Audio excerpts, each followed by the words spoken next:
Hürmetlik Şərq Türkistanlıq qərindaşlar. Şərq Türkistan xəbər agentliğinin xəbərlər proqramısını görüşünüzü qızğın qarşı alırıq. Tövəndə təfsili məzmunlarını diqqətinizə sunumuz.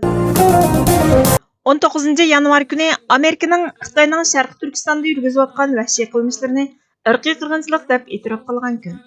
Bu munosabat bilan bu kun irqiy qirg'inchilikni xotirlash kuni qilib bekitilgan bo'lib, bu kunda Şərq Türkistan sürgündü hökuməti, Şərq Türkistan Milliy Uyg'unish Harakati, Şərq Türkistan parlamenti, Şərq Türkistan Milliy fondi vakillari Amerikaning poytaxti Washingtondagi Oqsaroyning oldiga yig'ilib namoyish o'tkazdi.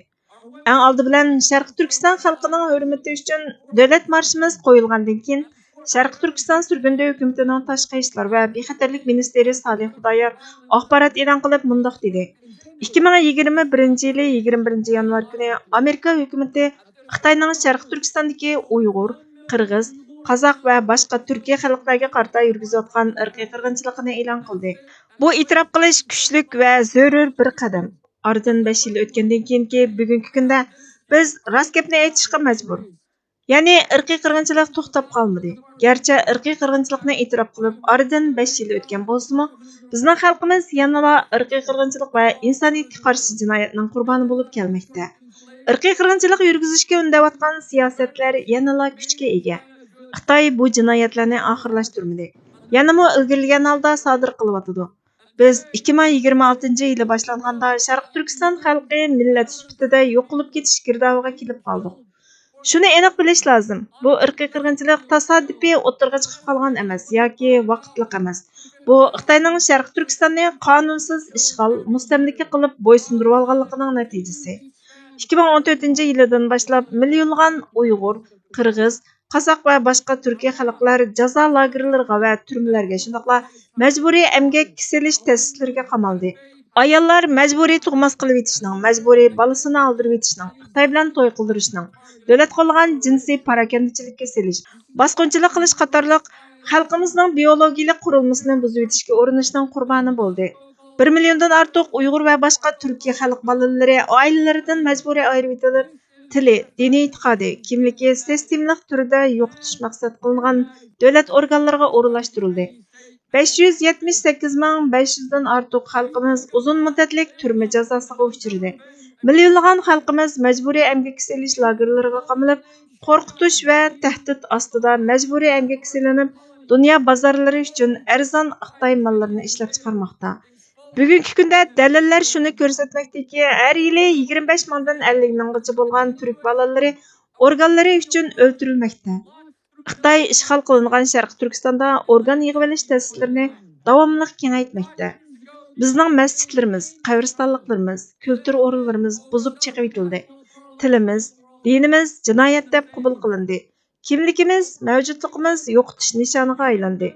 Bu faqatla inson haqlari dafsanchiligi yoki odatdagi bostirish emas va yoki Xitoyning aytganidek terrorizmga qarshi turish, taraqqiy qildirish emas. Bu Xitoy davlati ishg'oliyatchi kuchlari tomonidan planliq tashkillik yurgizilayotgan insoniyatga qarshi jinoyat, irqiy qirg'inchilikdan iborat. Sharq Turkiston azaldan Xitoyning bir parchasi bo'lib boqmagan, ham mangu bo'lmaydi. Xitoy ishg'oliyatchi kuchlari tomonidan majburiy berilgan yangi territoriya ma'nosida keladigan ishg'olnom Xinjiang Xitoyning imperialist maqsadlarini oshkorlaydi.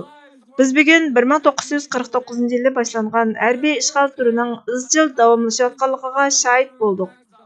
5 yil ilgari Amerika bu jinoyatlarning ismini qo'ydi. Shuningdek, dunyodagi 10 dak davlat parlamentlari o'xshash ishni qildi.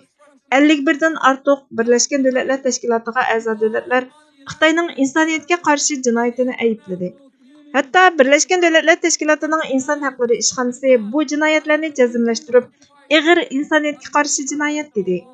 Ammo e'tirof qilish, ijro qilish bo'lmaganda mag'lub bo'ldi. Dunyoning harakatsiz qilishi natijasida har kuni xalqimizning hayoti bilan badal to'lanmoqda. Shunga bugun biz Sharq Turkiston sürgündü hukumati Sharq Turkiston xalqiga vakolatan harakat talab qilamiz. Faqatla qayg'usini, hissdoshligini ifodalagan bayonotlarni talab qilmaymiz. Biz Amerika hukumatini, xalqaro jamiyatni, birinchidan Sharq Turkistonni xalqaro qonunga xilof holda besib olingan davlat deb e'tirof qilishni talab qilamiz. Irqiy qirg'inchilik Xitoyning Sharq Turkistonni ishg'ol qilib olish, mustamlika yurgizish masalasini hal qilmay turib to'xtab qolmaydi.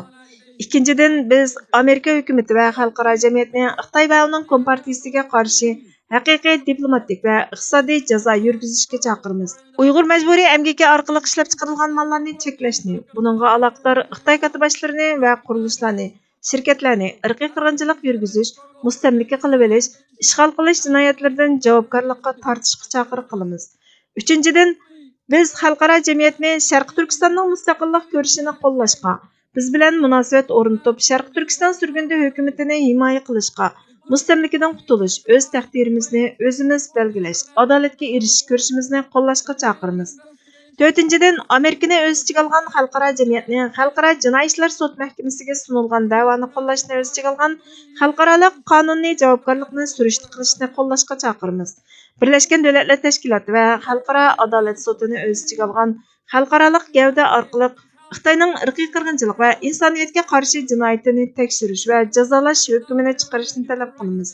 Beshinchidan, Amerikani o'z ichiga olgan xalqaro jamiyatlarni Xitoyning imperialist kengashiga qarshi turishni talab qilamiz. Sharqi Turkiston masalasi yolg'iz inson haqlari masalasi emas, balki jug'rafiyalik siyosiy masala. Xitoyning Sharqi Turkistonni ishg'ol qilib olishi, uning harbiy jihatdan kengayishiga, kuzatishiga, eksport qilishiga, O'rta Osiyoga, Hindiy Tinch okeanga, Yevropa va boshqa joylarga, hatto Amerikaga diktatorlik qilish imkoniyatini hozirlaydi. Barliq rahbarlar, demokratik davlatlar va xalqlarga shundoq deymizki, sizning erkinlik, inson haqlari, qonunning roli, o'z taqdirini o'zi belgilash huquqi qatorliq taraflarda bergan va'dangiz sinalmoqda. Amaliy keskin harakat qo'llanishda mag'lub bo'lishingiz faqatla Xitoyning irqiy qirg'inchilikni davomlashtirishiga ilhomlantirdi. Irqiy qirg'inchilikning yolg'iz Sharqi Turkistonda yurgizilayotganligini ko'rib qolmay, balki hamma yerda diktator hokimiyatni ko'rgili bo'ladi. O'zingizning davlatini bizning davlatimizning o'rniga qo'ying. O'zingizning bolalarini bizning bolalarimizning o'rniga qo'ying. O'z xalqingizni bizning xalqimizning o'rniga qo'ying. Biz bilan birga o'rningizdan dast turing. Bizning adolat talab qilish sadolarimizga quloq soling. Gerçi irqiy qirg'inchilikni to'nigan, ayblaganga 5 yil bo'lgan bo'lsa-mu, dunyo qayta takrorlanmasin degan irqiy qirg'inchilik shu an Sharqi Turkistonda davomlashyapti. Biz xayr ihson talab qilmaymiz. Biz erkinlik talab qilamiz. Adolat talab qilamiz. Sharqi Turkistonning mustaqilligini asliga keltirishni talab qilamiz. Chunki bu davomlashayotgan irqiy qirg'inchilikni oxirlashtirishning, asosiy erkinlik va inson haqlariga erishishimizning, mavjudligimizning birdan-bir kapolati. Biz xalqaro jamiyat va Xitoy tajovuzchi kuchlarga shundoq kuch beramizki, biz yo'qolib ketmaymiz, sukut qilib qolmaymiz, taslim bo'lmaymiz. Sharqi Turkistonga mustaqillik, Sharqi Turkistonga adolat dedi. Namoyishchi ammo shu to'lab Amerika boshliq xalqaro jamiyatni irqiy qirg'inchilikni oxirlashtirishga, Sharqi Turkistonning mustaqilligini asliga keltirish ko'rishini qo'llashga chaqirdi.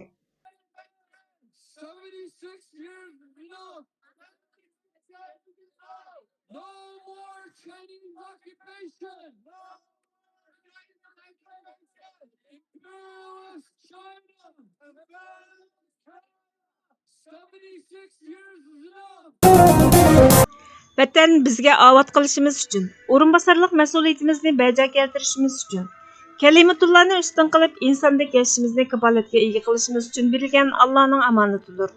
Amonatni topshirib olmoq o'z navbatida uni muhofazat qilishga ahd qilishni o'z ichiga oladi. Uni tajovuzchiga yem qilmaslikni, qadr-qimmatini dafsanda qilg'ichiga yo'l qo'ymaslikni, bizni undan ayirishga, uni bizdan yatlashtirishga, bizni uning bag'rida hur yashashimizga to'sqinlik qilishga tutunuvchiga qarshi turishni o'z ichiga oladi. Mana bu vatan ahdisidir. Ahdiga vafo qilish burchdir, sadoqatdir, erkaklikdir. Ahdini unutish bo'lsa vafosizlikdir, sadoqatsizlikdir. Uni zoya qilish xiyonatdir. Vafosizlik va xiyonat orasida davr qilib turayotgan bu omonat ko'z oldimizda halokatli xatarni boshdan kechirmoqda. Omonatlik vatan ifodalab bo'g'siz darajada qabohatlik davrlarni boshdan kechirayotgan bu kunlarda ahdisini esiga olgan haqiqiy sadoqatparvar sohiblarini sig'inmoqda. Hürlik yo'lida qinini oqqizgan, barliqini pido qilgan qahramon shehidlarini yod etmoqda. Ularning izbosarlaridan vafo mezoniga o'ltirg'izg'ili bo'g'idek jaranglik sadoni kutmoqda. Tajovuzchilarning dahshatli dafsanchiliklarga qarshi o'zini muhofazat qilishga barliqini atagan vafodorlik shuuri o'lmagan sodiq qo'shinni saqlab turmoqda. Bo'lmadi deganda duch kelayotgan xatarning ritmini bo'lsa-mu ostiltishga yaraydigan, bozorning ahvoliga qarab emas, xatarning darajasiga qarab ish tutishni, Buningdinmi adashga yuzlanayotgan xatarga oldin to'g'on silishni biladigan avangardlarni, vafodorligini qavash chog'liq haqqoniy pozitsiya bilanmi bo'lsa soyib chiqishni o'ylaydigan vafodor vatan mansuplarini kutib turmoqda. Vatan ahdimiz vafo mezonida nomli maqoladan ilindi. Bizga vaqt ayirganingiz uchun ko'pdan ko'p rahmat. Kelar qatimki programmamizda ko'rishguncha Allohga omonat bo'lgaysizlar.